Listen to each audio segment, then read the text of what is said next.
राशिद भाई हमारे साथ हैं जी, बिल्कुल राशिद हमारे साथ हैं और याहिया हुसैनी भी हमारे साथ हैं। Good morning to you both, अस्सलाम वालेकुम। अच्छा राशिद भाई जल्दी से बता दें कि आपको लग रहा है कि कुछ टीम्स में अभी तक 3 तो मैचेस हो चुके हैं, कुछ टीम्स में डिफरेंस, क्योंकि एक बीच में जब 9-10 दिनों का एक लैग आया था तो हम सोच रहे थे कि अभी भी वो स्पिरिट होगी प्लेयर्स में क्या नहीं, या फिर अब आके बस खाना पूरी करनी है, अब चूंकि करने ही है मैचेस तो करो। हमें लगा कि कुछ एनर्जी आई हुई है जी। जिस तरह से मैचेस स्टार्ट हुए हैं और आफ्टर कैप और रावलपिंडी स्टेडियम में जहां पे दिखाया यही गया कि स्टेडियम तबाह हो गया और वहां पे एक जोश और जज्बे के साथ शुरू हुआ, तो वो अच्छा खुशाइन था। और chief of the army staff हो जाए या दूसरे लोग हो जाए, उन्होंने शिरकत की तो एक जोश आ गया। वैसे ही मैचेस में जो टीम्स के लिए कराची किंग्स स्ट्रांग हो गई और लाहौर कलंदर मजीद स्ट्रांग हुई है। इसका जिक्र हमने शायद पहले भी किया था कि लाहौर बेहतर टीम हो जाएगी अगर ये क्वालिफाई कर जाएगी प्लेज ऑफ के लिए, तो ये सबसे डेंजरस टीम होगी और कल उसने साबित भी किया। पेशावर ज़ल्मी का शायद अपने फैसलों पे खुद ही वो बाहर हो गए। कराची किंग के खिलाफ उन्होंने जो प्लेइंग 11 खिलाई, फिर टॉस जीत के कराची किंग को ही खिलाया बैटिंग पिच पे, और जब पहली इनिंग में ही बन जाते हैं 237 रन, वो इनसे चेज नहीं होगा, बहुत मुश्किल है जो प्लेयर्स होते हैं। फिर कल भी टॉस जीत के बैटिंग लाहौर कलंदर्स को दी और लाहौर कलंदर की बड़ी जो सक्सेस है वो पूरी टीम ही है, लेकिन फखर जमान जिस दिन खेलते 50 रन करते हैं, 60 रन करते हैं, वो चेंज ही कर देते हैं। और फिर कैचेस भी ड्रॉप 149 80 रन तो इन्होंने 6 ओवर में कर दिए थे, 13 प्लस के रन रेट से उन्होंने कर दिए थे और 149 बहुत रन थे 13 ओवर्स में, और वो चेज होना बहुत मुश्किल तो हो जाते हैं। लेकिन जो इंटेंट नजर आई, जिस तरह से खेले ये लोग शुरू के मतलब कि पावर प्ले में 14 बॉलें तो 3 बैट्समैन ने डॉट खेल दी थी, तो वहां पे आप कहाँ जीत सकते हैं। अलग सोच होती है चेजिंग में, पहली बैटिंग में आप डॉट खेल लेते हैं कोई मसला नहीं, डॉट 29 खेली है लाहौर कलंदर्स ने भी 13 ओवर पे। अच्छा राशिद भाई, बाबर का इससे पहले जो कल तो नहीं चल सका, जाहिर है उनका बल्ला उस तरह से जिस तरह उनका कराची के खिलाफ चला था, लेकिन टीम उनकी हार गई। आप बहुत से फैसले कह रहे हैं जो उनकी हार में ज़रा किरदार अदा कर रहे हैं, लेकिन बाबर 150 के स्ट्राइक रेट पे हमें खेलते हुए मतलब अरसे बाद 90s तक पहुंच जाना, एंड में भी रन आउट होना, आपको लग रहा था कि उनका वो मिसिंग कलर वापस आ गया है, और कल की इनिंग देखकर दोबारा लगा कि वो चला गया है, क्या हुआ? नहीं, वो जो 150 का वहां पे रिक्वायरमेंट 225 की थी, तो फिर भी माइनस में चले गए ना, वो नहीं चाहिए थे। जब आप 237 रन करने के लिए जा रहे हैं, चेज कर रहे हैं, पावर प्ले में 59 रन किए आपने, तो रिक्वायर्ड तो वहीं पे आपको 7वें ओवर में 12.71 का चाहिए, आपको कैसे हो सकता है। तो वो जो स्टार्ट था ना, वो 85 या 90 करते 6 ओवर में, कल के मैच में बात कर रहा हूँ, तो फिर आपको 10.5 का रिक्वायर था जो कि पॉसिबल था। तो पावर प्ले में कल भी हार गए और पावर प्ले में आज भी है, वो पहले भी हारे थे। तो बाबर आजम का रन करना, अगर टीम नहीं जीत रही तो क्वेश्चन तो बाबर आजम पे 1 साल से हो रहा है। हम याहिया हुसैनी को शामिल हैं। अच्छा याहिया, अब अगर पॉइंट्स टेबल पे देखा जाए ना, तो सबसे पहले हैं Quetta gladiators who have been performing exceptionally well even before the hiatus जो बीच में 10 दिनों का आ गया था। उसके बाद जी है Karachi is really doing very well, बल्कि बहुत से लोग तो ये कह रहे हैं कि कराची का अच्छा चांस है इस बार to take the trophy home. अब कलंदर्स तीसरे पे आ गए हैं और इस्लामाबाद जो है वो चौथे पे आ रहा है, लेकिन इस्लामाबाद का एक और मैच है। So what do you think कि ये ब्रीफ एंट्री है? नहीं, अब 4 टीमें फाइनल हो गई हैं, एक और मैच रहता है, वो उससे कोई फर्क नहीं पड़ेगा जी। याहिया देखिए, आज का जो मैच है हुमा, अगर कल जो है वो लाहौर हार जाता तो आज के मैच की तब भी अहमियत नहीं रहती। कल लाहौर जीत गया, इसलिए आज के मैच की अहमियत नहीं है, क्योंकि 4 टीमें तो क्वालिफाई कर गई हैं। सिर्फ इस बात का तयन होना है कि प्ले ऑफ में कोयटा के साथ किस टीम ने खेलना है। मोस्ट प्रोबेबली कराची ही दिखाई दे रही है, क्योंकि इस वक्त जो नेट रन रेट है वो इस्लामाबाद यूनाइटेड का माइनस में है, और कुछ 125-140 रन के फर्क से अगर जीत हासिल करेगी इस्लामाबाद यूनाइटेड और कराची हारेगी, तब तो वो कोयटा के साथ प्लेऑफ खेलेंगे। अगर वो आज जीत भी जाते हैं तो कोई फर्क नहीं पड़ने वाला उनको, और आज हार के भी जो है कराची किंग्स आपको प्लेऑफ में कोयटा के मुकाबले पर खेलती हुई दिखाई दे रही है, और इस्लामाबाद का जो एलिमिनेटर में मुकाबला है वो लाहौर कलंदर के साथ हो। आपको क्या लग रहा है किसके ज़्यादा चांसेस हैं to get to the final? Lahore Qalandar hopefully इंशाल्लाह, और उस तरफ से दूसरी तरफ से?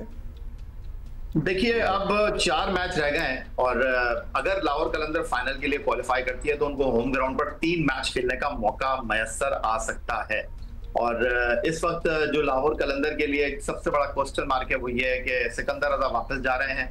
कल प्रेजेंटेशन सेरेमनी में शाहीन आफरीदी ने उनको प्रेज भी किया, बट जो सबसे इंपॉर्टेंट चीज है लाहौर कलंदर के लिए, सलमान मिर्जा की सरप्राइज एंट्री, उनके लिए एक अच्छा मौका मिला है। और कल उन्होंने आते ही जिस तरह सरप्राइज किया तो टॉप ऑर्डर उनका बेहतरीन खेल रहा है और एक बार फिर कल नईम ने अच्छा चिप इन किया।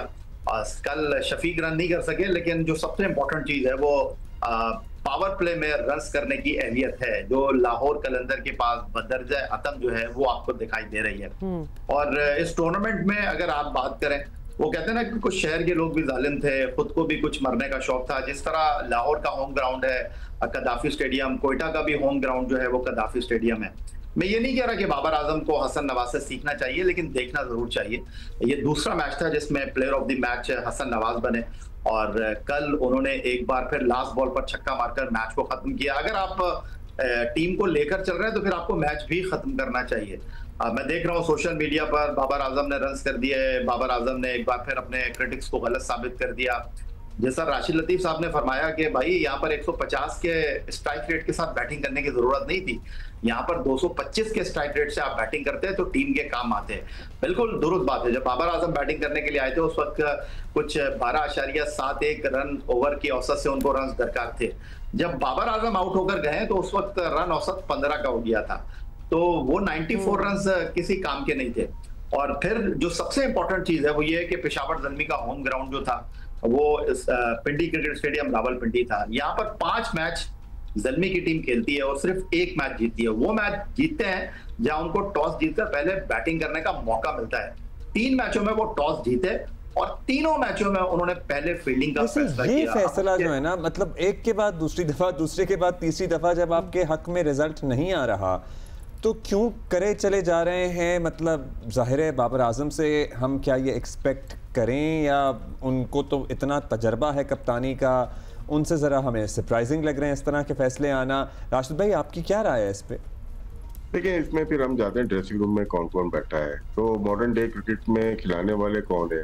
अगर इनके पास 90s के प्लेयर्स रखे हुए हैं, लेजेंड्स हैं, वो डिसीजन जो कर रहे हैं वो गलत कर रहे हैं। बिल्कुल बाबर आजम भी गलत कर रहे हैं और उनके जो 10 लोग हम रखते हैं स्टाफ में, उसमें बहुत सारे लोग होते हैं जो कि मैच का फैसला करते हैं। टॉस पहले क्या टीम खिलानी है वो गलत खिला दी। सारे टॉस जीत के आपने पहले बॉलिंग कर ली और वहीं पे आप मैच हार जाते हैं। सारे ज्यादातर डिसीजन हुए पहले बैटिंग करके जीती है टीम्स, रावलपिंडी में स्पेशली। तो आप कैसे ये कर सकते हैं? तो जब भी आप ड्राफ्ट होता है, टीम बन रही होती, तो आपका कोचिंग स्टाफ एक आध ऐसा होना चाहिए जो कि मॉडर्न डे क्रिकेट खेला हो या उसकी कोचिंग की हुई हो। बड़ा नाम जरूरी नहीं है कि आपको जितवाता रहेगा। जैसे बाबर आजम बिग नेम है, नहीं जितवा रहे ना, मे बी आपकी हो सकता है स्ट्रेटेजी प्लानिंग जो हो रही है।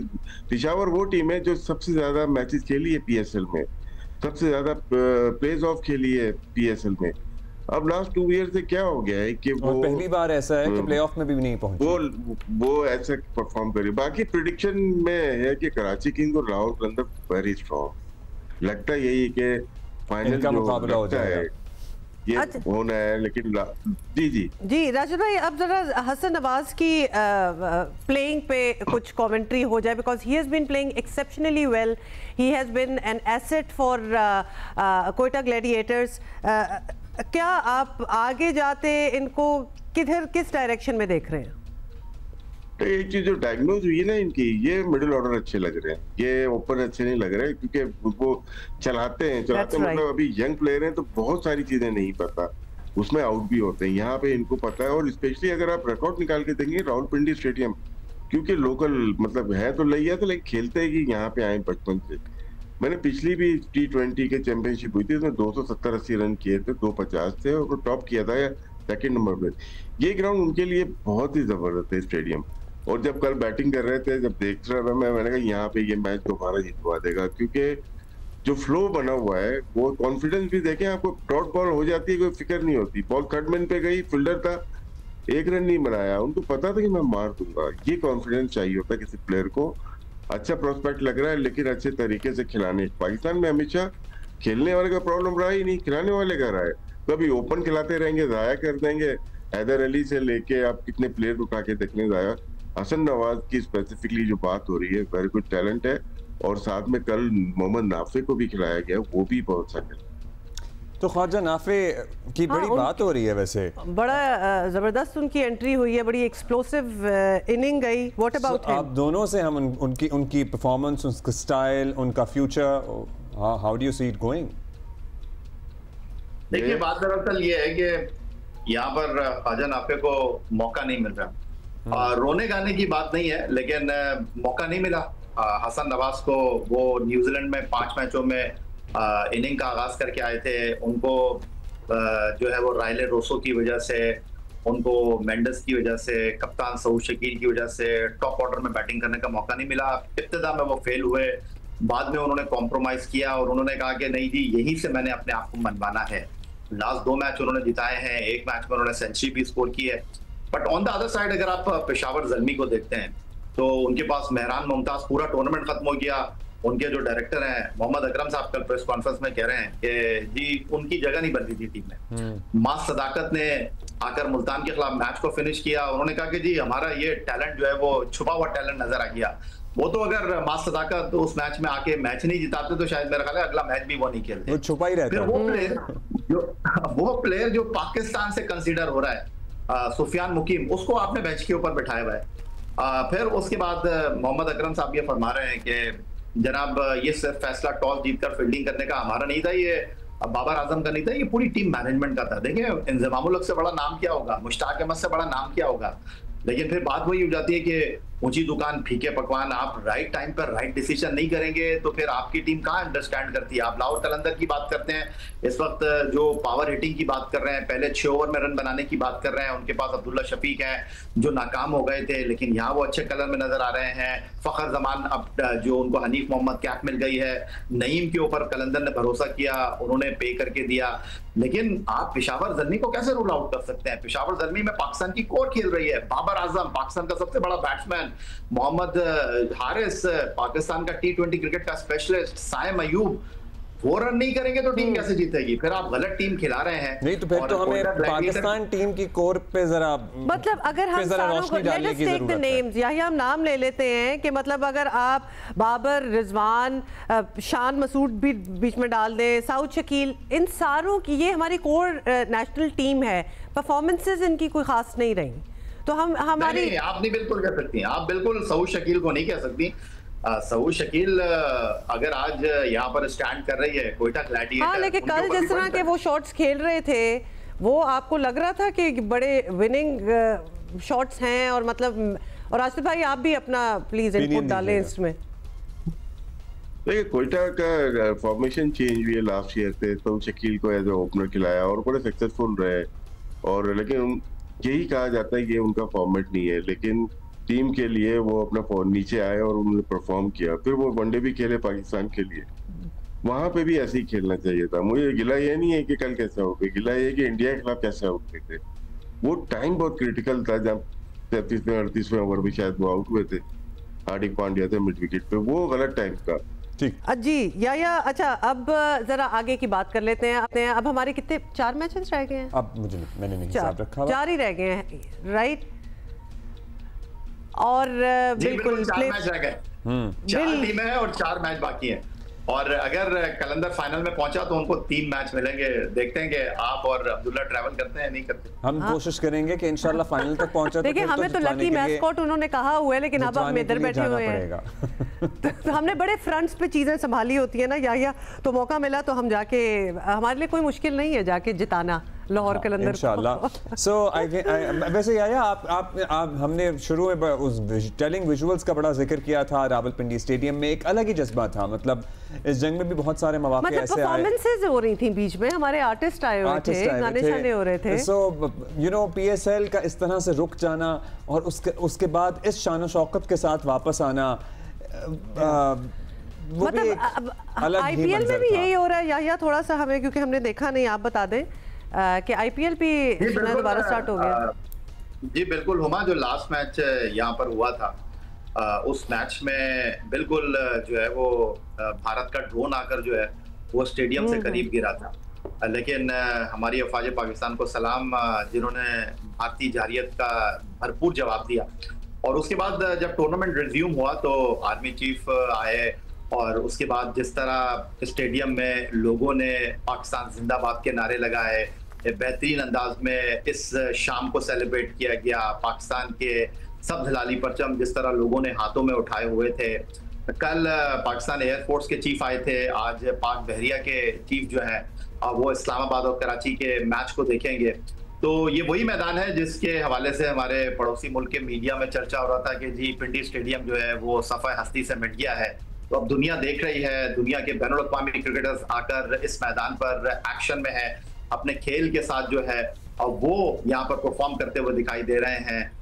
कल अगर हम बात करें तो कल भी पाकिस्तान क्रिकेट बोर्ड के सरबराह सैयद मोहसिन रज़ा नकवी साहब मौजूद थे मैच को देखने के लिए। तो दुनिया को अच्छा पैगाम मिला है। पाकिस्तान सुपर लीग एक बार फिर पूरी शानो शौकत के साथ इस वक्त पूरे स्विंग के साथ ऑन है और अब इस टूर्नामेंट के 4 मैच बाकी रह गए। इस टूर्नामेंट के 4 मैच बाकी रह गए हैं और हाउस फुल चल रहा है। सो सर्टनली ये जो भारत की, आपको पता है बड़े अरसे से इस खत्ते में कोशिश रही है कि पाकिस्तान में क्रिकेट जब एक दफ़ा रुक गई थी तो उसके बाद बहाल करने की हमने जब भी कोशिश की, कोई ना कोई भारतीय साजिश उसमें आड़े आती थी। और उसके बाद ना सिर्फ ये द फैक्ट कि सारे बहुत से फॉरेन प्लेयर्स जो हैं वो वापस आए, this is a very big thing। मतलब वो जा चुके थे, अब क्या किया जा सकता था, but they came back and presenters and everybody, so and the team members। Rashid भाई अब इसको जरा ऑब्वियसली अभी तो 4 मैचेस रहते हैं, लेकिन चूंकि इतना ड्रामेटिक किस्म का ये PSL हो गया इस साल का कि क्या कहेंगे जो वापसी पे इतने फॉरेन प्लेयर्स का वापस भी आना, मतलब दैट इज बड़ा कॉन्फिडेंस बिल्डिंग है ये फॉर पाकिस्तान क्रिकेट। जी हमारे अपने प्लेयर्स के लिए इतना मसला नहीं है, लेकिन बाहर के ममालिक से जो प्लेयर्स आए हैं उनके लिए थोड़ा कंसर्न जरूर होगा। वो इस वजह से कि जिस तरह से मीडिया में चीजें चल रही हैं world over, players production team में मतलब इतने सारा पूरा निजाम चल रहा है, उसमें कितने फॉरेनर्स शामिल, पूरा निजाम चल रहा है तो बड़ा मुश्किल हो जाता है। और फिर जिस तरह से स्टार्ट हुआ है और पहला ही मैच, 2 मैचेस तो बहुत अच्छे हो गए, 2 दिन तो बहुत अच्छे गुजरे। इंशाल्लाह लास्ट जो 4 मैचेस है बहुत इंपॉर्टेंट है हमारे लिए। That's right। अगली PSL के लिए भी, 11वीं के लिए भी, क्योंकि 2 टीम्स और आनी है तो इसमें हाइप क्रिएट हुई है। शायद पहले राउंड में इतनी हाइप क्रिएट नहीं हुई थी जो हमने देखा था, काफी चीजें थी, हम उन पर क्रिटिसाइज भी करते थे, लेकिन लास्ट 2 डेज से लग रहा है कि लोग टिकट मांग रहे हैं हमसे, दोबारा क्रिकेट मांग रहे हैं और लोग एंजॉय कर रहे हैं। So I like the term round 2। इसमें मैं एक चीज और ऐड कर दूं जाते-जाते कि अफवाज पाकिस्तान के जो तीनों बदरी, बहरी और फिजाइया के सरबराह हैं वो मैच देखने के लिए आए हैं। उसके अलावा कल अमेरिका की कायम मुकाम सफी नेटली बैकर जो है वो भी कल मैच देखने के लिए मौजूद थी। तो इससे ज्यादा दुनिया को क्या पैगाम मिल सकता है। जी काफी टेलिंग था ये सब कुछ भी। बहुत शुक्रिया राशिद भाई, thank you for being with us.